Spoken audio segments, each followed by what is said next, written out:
So this is my beloved paint to sample Golf Blue 991.1 GT3 RS. It's my favorite series of the Porsche 911, and I ruined it. It's not a good sight. This was supposed to be our detailing series for the 2026 detailing season, so I don't think it's gotta work. I think it's gotta go. And so I got a new car, 997 GT3 RS, aqua blue with gold accents. This is gonna be awesome. So you're gonna wanna watch this series.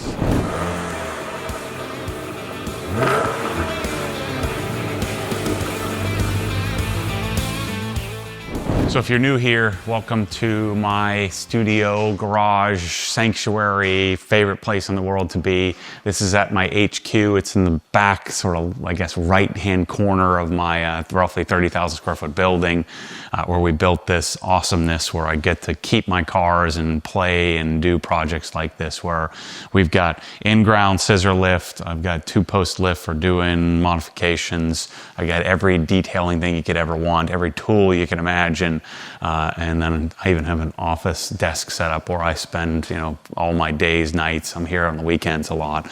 But welcome to the garage. I want to share with you the perfecting process of taking a new car to me, and dialing in the paint, dialing in the wheels, dialing in every square inch of it.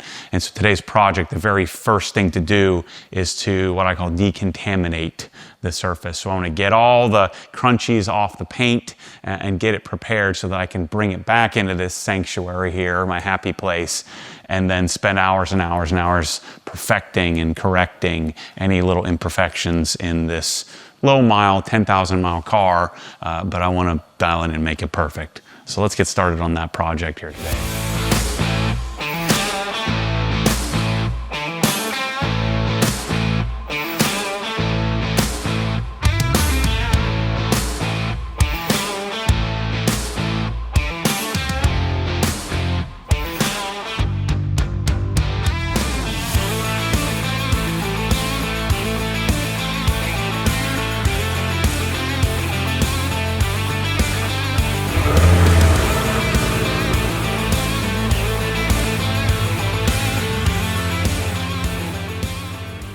All right, so we got everything set up here. It's a few days later. We wanted to get the right sunlight, so we needed to do it at like 4 p.m. So for the first step in the decon process, what I'm gonna do here is get the paint totally ready to go to polish, is to use the Built Hamber Touchless at a 2% panel impact ratio. So the car's dry. I'm gonna put this on first, and it's gonna do the lion's share of the cleaning right up front. So let's get this on the car, let it sit for about 5 minutes, and then we'll rinse it off, and it'll do most of our work for us. There we go. All right, so I'm just gonna get this on the car, let it sit for 5 minutes. You can see the car is coated. So this has C-Quartz, one of the professionals, either Finest or Reserve.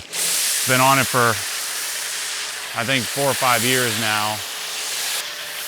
I'm not gonna do the wheels, so the wheels will do, I'm gonna just Built Hammer them, but I'm not gonna clean the wheels because they're gonna remove the wheels and clean them after the fact. So I think this will turn into a nice wash bay. If I extend it out about 30, 40 feet, then I could wash it any time during the day. Right now, I kind of have to wait till the sun goes down, or it kind of comes over to the other side of the building. Again, it's about 5 minutes of dwell time. That's what you want, 5 minutes or less. On Porsches, no problem with trim. There's a few cars that, like, if you went this aggressive at 2% panel impact ratio, PIR stands for panel impact ratio. It's the dilution percentage that we have in here. If you go that aggressive with this, some cars, some of the trim might not like it, but in general, it's pretty darn safe. If you want to be sure, stay with 1%. 1% still does like 85% of the cleaning of 2% wood. All right, so this guy's ready to go. I wash bottom up on the pre-wash phase.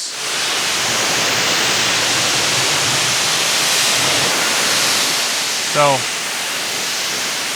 obviously this was a garage kept car. lots of crazy water behavior, but it's you're getting a little crunchy. There's some toweling marks, some scratches, so it's time to redo it. And so this would be a more typical detail for me and most of us. Our cars are cared for, and then every few years you got to kind of do this frosting. So we're going to be careful, but the decals are all factory, and they're like a couple grand to redo. So we're going to avoid messing with those.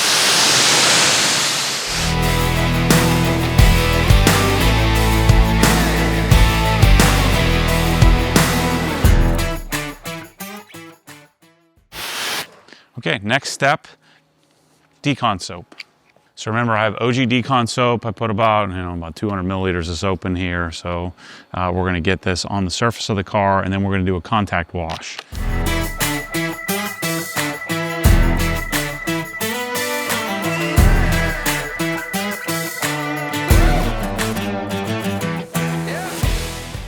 So I foam the car, let that dwell, and then I set up my soap bucket because your suds sort of tend to die off with pretty much any soap before I actually get to it. So I like to do it now, so that way I have fresh suds for when I'm washing. And this is these beauties, squeezers. Press all squeezers. Put a little more Decon soap in there. Get my bucket going. The new OG Dram bucket filler. Great setup. New OG bucket packages. Wait till you see what these are going to look like, people. It's real good. It's coming soon, very soon. All right. Now this is what you would call your traditional contact wash. So I'm going to grab some soap, come here. Remember, the car is pretty darn clean. Not a ton of contamination, so our clay bar step is going to be pretty crude, quick, and easy. We'll do all this work over the next couple of days just so that we can have the payoff of the very first wash after a detail. That's my favorite.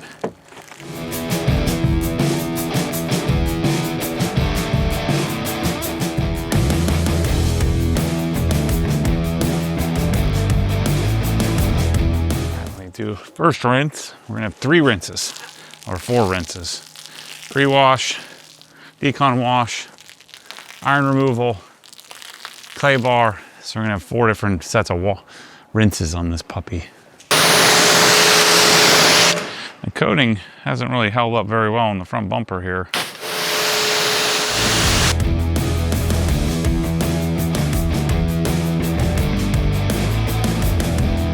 But what I'm going to do is I'm going to take my Solo sprayer, which is battery powered.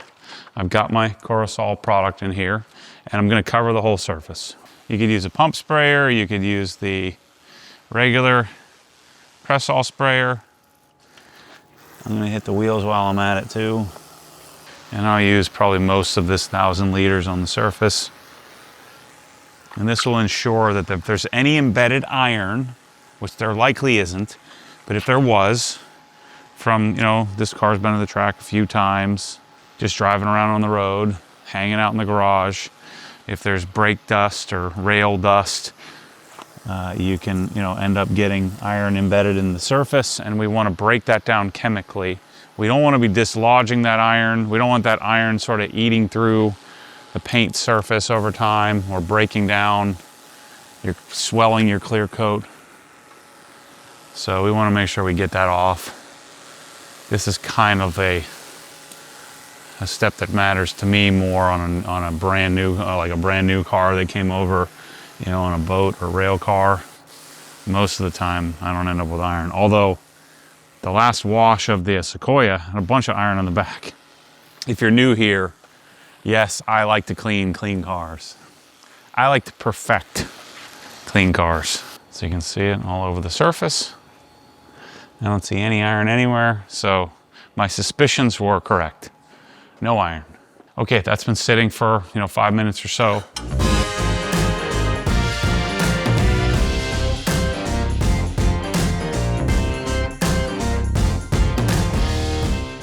All right, the final step in this process is to either use some sort of synthetic clay. In this case, this doesn't need any of it, so I'm not gonna do the whole thing, but I'm gonna show you what you would do.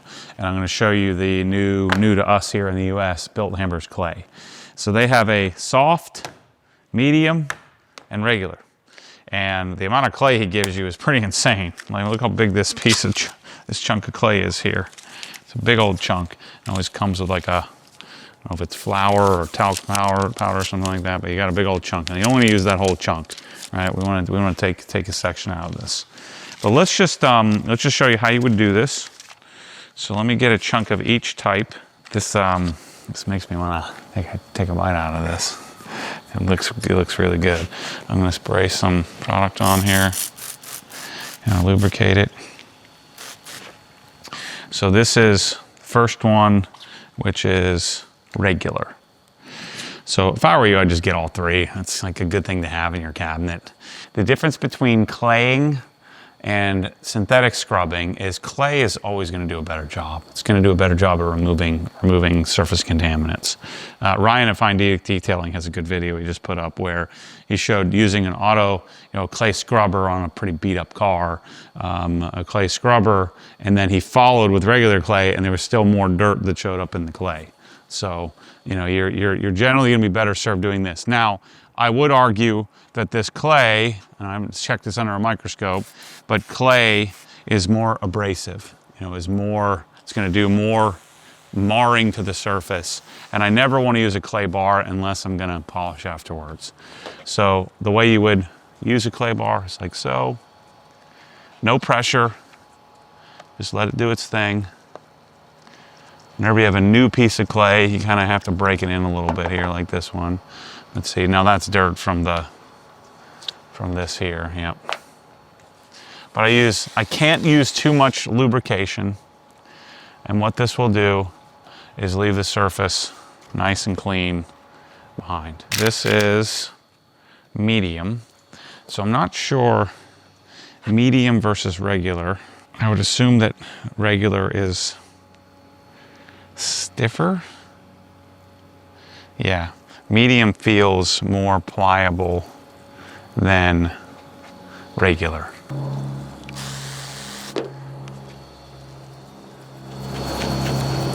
Oh yeah, I like the soft. Soft is my favorite, I can already tell. This is McKee's N914 diluted 128:1.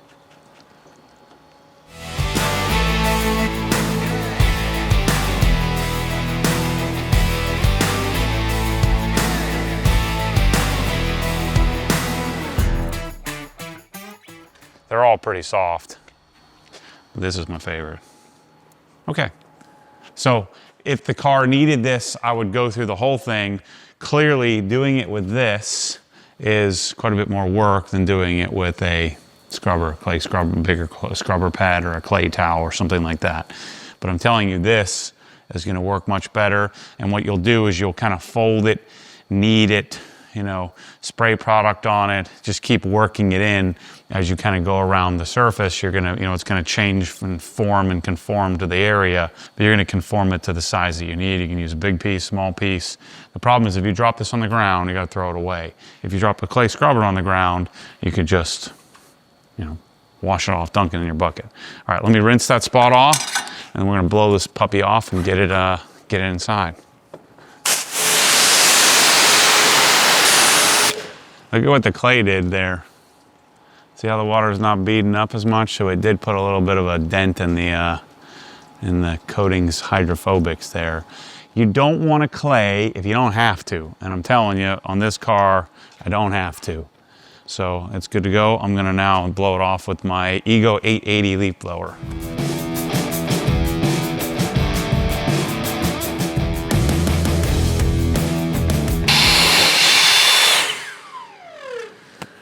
Okay, so this was a coated car, so there's still quite a bit of coating left on this. Now, what I don't want to do is use my traditional method, which would be to use drying aid. What I'm going to use surface prep that we talked about earlier. I'm going to use Carpo Eraser as my drying aid, thanks to the OG follower who gave me that suggestion a couple of years ago. But I don't want to add any protection because I'm going to try to remove all the protection in the polishing step. But I do want to wipe it down here and get it inside and then get it on the lift and prepared for the next step. So let me show you what that looks like. And so what I'll do is I'll go around and dry the darn car. Just a reminder, if you're here on the OG channel, make sure to go to the Matt Moorman channel if you want to watch the whole longer form version with all the in-between steps that we may have omitted here on this decon process. Also, make sure to go to obsessedgarage.com and you can get all this decon stuff that I'm talking about. If you need some help, you can always shoot me an email, matt@obsessedgarage.com, and I'll make sure you get what you need. Man, this car is a nice size, nice and small. You can get this done quickly. I don't know why we were dreading this for so long. It's easy. Especially since I didn't have to clay the thing. Yeah, I can tell in the wipe off that it's ready. It's ready for a fresh coating. I haven't decided what I'm going to use yet. CSL XO or Armor Pro? Let me know in the comments, which one should I use? What do you think?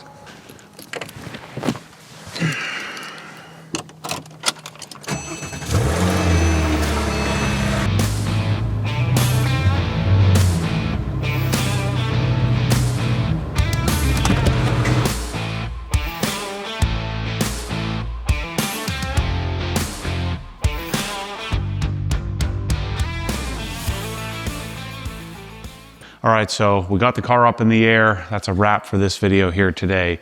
We got the car in position to make it easier to polish in this amazing garage.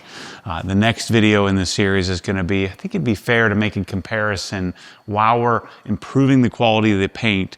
We're gonna compare the quality and expense of this garage versus the quality and expense of this car. You know, are they aligned? Is one better than the other? You know, which would you rather have? Obviously, I want to have both. Would you rather have the car or the garage? And that's the question we're going to answer while we're polishing in the next video. Thanks for watching this one. Go subscribe, Matt Moorman channel, if you want to watch the long form stuff. And please, you new people here, hopefully this new car has brought you in and you're interested. You want to see more stuff like this. Do me a favor. That subscribe button helps me out a lot. I hate asking for it, but it does help. Thanks for watching. See you in the next one.